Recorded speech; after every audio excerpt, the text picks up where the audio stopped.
Number 7, the Honourable Chris Carter. Thank you, Mr. Speaker. Mr. Speaker, my question is to the Minister of Education.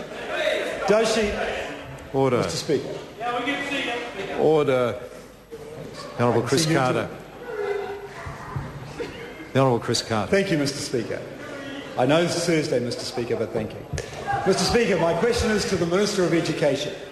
Does she stand by her assurance to the House on the 9th of November 2010 that it was never her intention to dismiss Boards of Trustees of primary and intermediate schools who refused to implement her national standards policy?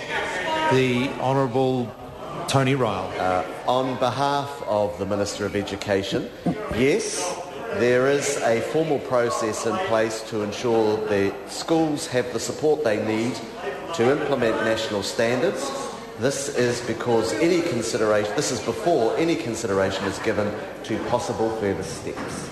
The Honourable Chris Carter. Supplementary. If it was never her intention to dismiss non-complying boards, as she told my very good friend and former colleague, the Honourable Trevor Mallard, on Tuesday,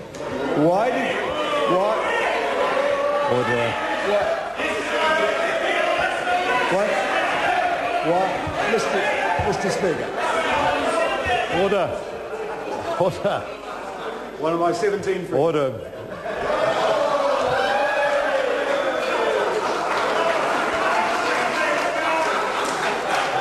Sometimes the Speaker has to admit the Speaker's lost it, and I've sure lost that one.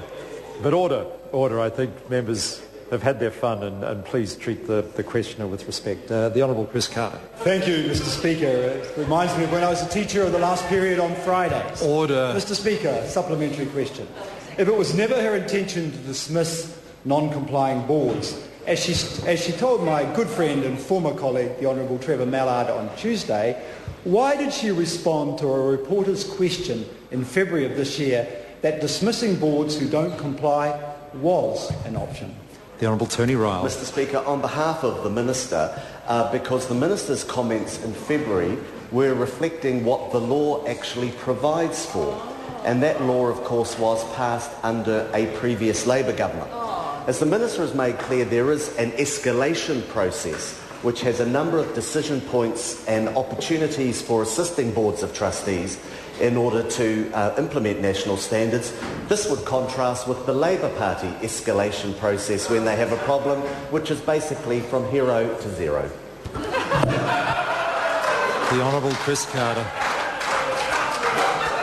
Point of order, Mr. Speaker. Point of order, the Honourable Chris Mr. Carter. Speaker, perhaps you could help me. It seems to me that the answer to the Minister... Order, I apologise to the member. Look, I say to, in this occasion, as National Party members, it is a point of order. They may not be impressed, but they should treat the House with respect. The Honourable Chris Carter.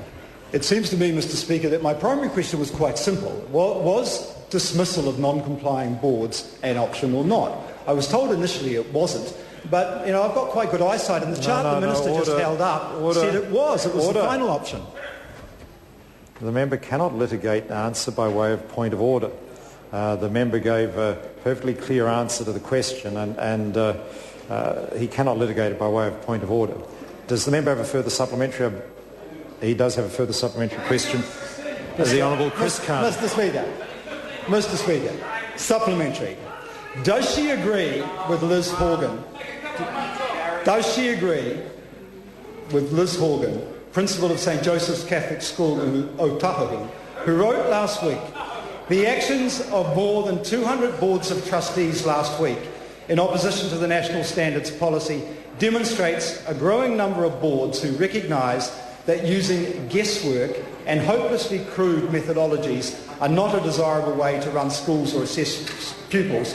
Or indeed Professor John Hattie, who said earlier this year that her national standards were a hopelessly crude way of raising student achievement. Does she agree with those statements or not? And if not, why not? The Honourable Tony Ryall. Mr. Speaker, on behalf of the Minister of Education, no, I don't agree with those statements.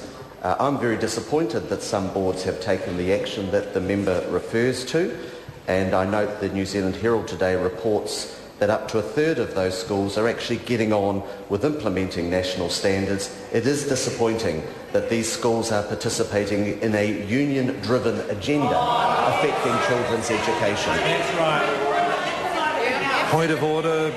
Order. A point of order has been called. The Honourable Chris. Order. Order. Point of order has been called. The Honourable Chris Carter. Thank you, Mr. Speaker. Mr. Speaker, I seek leave to table a copy of the press conference where Mrs. Tolley said dismissal was an option. Is this a press statement, the No, members? it's a transcript from her interview. Leave us sought to table that document. Is there any objection? There is objection. Question number 8, Nikki Wagner. Mr. Speaker. Point of order, the Honourable Chris Carter. I apologise. Speaker, I seek leave to table a letter from Liz Horgan, Principal of St Joseph's School in Otahuhu, outlining her concerns about national standards. Leave us sought to table that document. Is there any objection? There is no objection. Question number 8.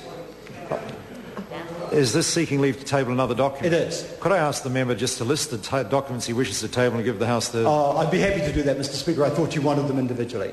Mr. Speaker, I seek leave to table a document from Mr. John Hattie, Professor of Education from Waikato University, outlining his concerns about national standards. Leave us sought to table that document. Is there any objection? I take it's a letter. It's a outline, Mr. Speaker, from the New Zealand Herald. Order. No, we won't be seeking leave to table that. Question number 8, Nikki Wagner. Thank you, Mr. Speaker. To the Minister for the Environment, how much electronic waste was